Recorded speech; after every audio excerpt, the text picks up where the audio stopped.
Did you know that Power Rangers Dino Charge has two Christmas episodes, one in Season 1 and the other in Season 2? They're both clip shows and naturally both involve saving Christmas from some dastardly villain or another. We'll be talking about them both in this video, so buckle in. To lay the groundwork, Power Rangers Dino Charge is a very goofy show.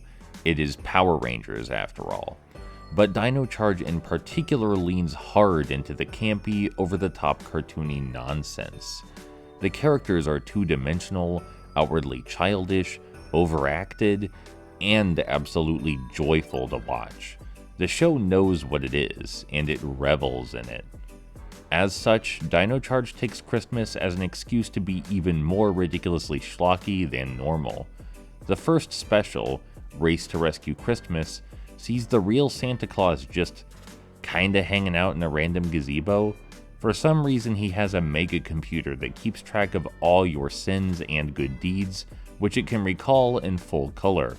Santa doesn't mess around. While it's just an excuse to utilize a clip show format, it is appropriately cheesy and charming, especially with such overwhelmingly terrible on-screen graphics. Anyway, the series' regular villains are furious that they're not getting anything for Christmas because they've been naughty. They are evil and all. So they storm Santa's gazebo and steal his supercomputer. It's up to the Power Rangers to get it back before Christmas is canceled. Like, actually canceled. There's a part where a newscaster tells everyone that the holiday is over, no gift giving allowed. The narrative structure leaves a lot to be desired. I know I'm talking about an intentionally hokey goofball of a story here, but even so, it basically boils down to the Rangers going to the place, hitting the bad guys, and returning the stolen equipment to Santa.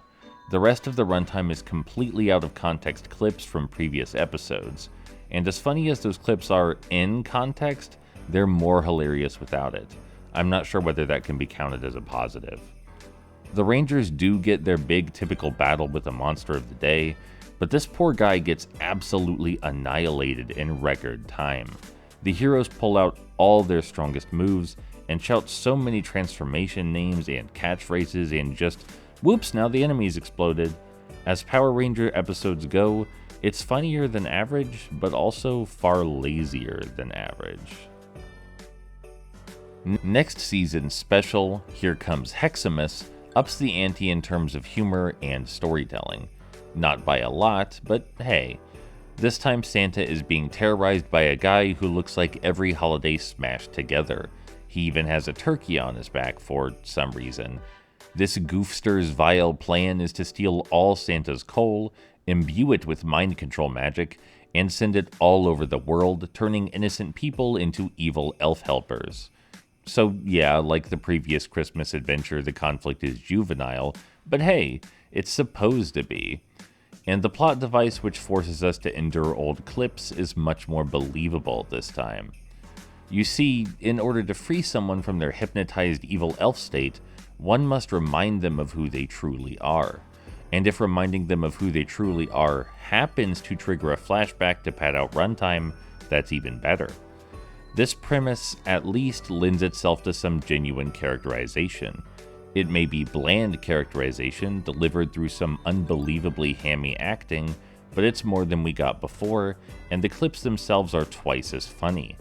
Unfortunately, just like last time, everything else is rather shallow. The villain, Heximas, never stands a chance. All his weaponry goes unused, and the fight with him is comically one-sided. The music is too loud to hear the characters, and the Rangers are shouting what sounds like absolute jargon to me. Frusto Jorgen time! Pump light to tri-mode! Sift Shamma Power Max Throsto! Kanglespaff ready! And then the bad guy explodes. I might have made this sound like an incredibly awful experience. I'm sure other analytical art critics out there would sputter in disbelief at this trashy toyetic show and call it an abomination. But I was laughing and smiling the whole time. Power Rangers Dino Charge knows exactly what it is, and these holiday specials are a delight. Hey, you made it. We've reached the end of the video. You know, I do really really love Power Rangers. I haven't watched all of it because, wow, there's a lot of it, but I've seen a bit from all the various eras of Power Rangers, and it's just so incredible to me how so many things inspired by a simple concept can have such varying tone, quality in writing, and overall emotional goals. And it's always cute to me how just outwardly goofy it all is. It's just enjoyable to see something that doesn't care if you think it's goofy. It's here for that. It's here for the one-liners. It's here for the colorful outfits. It's here for all of it. So it was a joy to review these 2 episodes of Dino Charge. And now it's time, as it always is at the end of these videos, to talk about my Patreon. Did you know that if you support me on Patreon, I will make a video for you like this, based around on. I will make a video for media you love, analyzing it. I do have relatively cheap tiers, so I recommend looking at it. And speaking of my Patreon, there are lovely people who've already signed up, and those people will get their thanks right now. Wherever you go, you will tag along, and you know when you want to stay. Always be yourself, but if you can be a unicorn, always be a unicorn. Always be yourself, but if you can be a unicorn, always be a unicorn.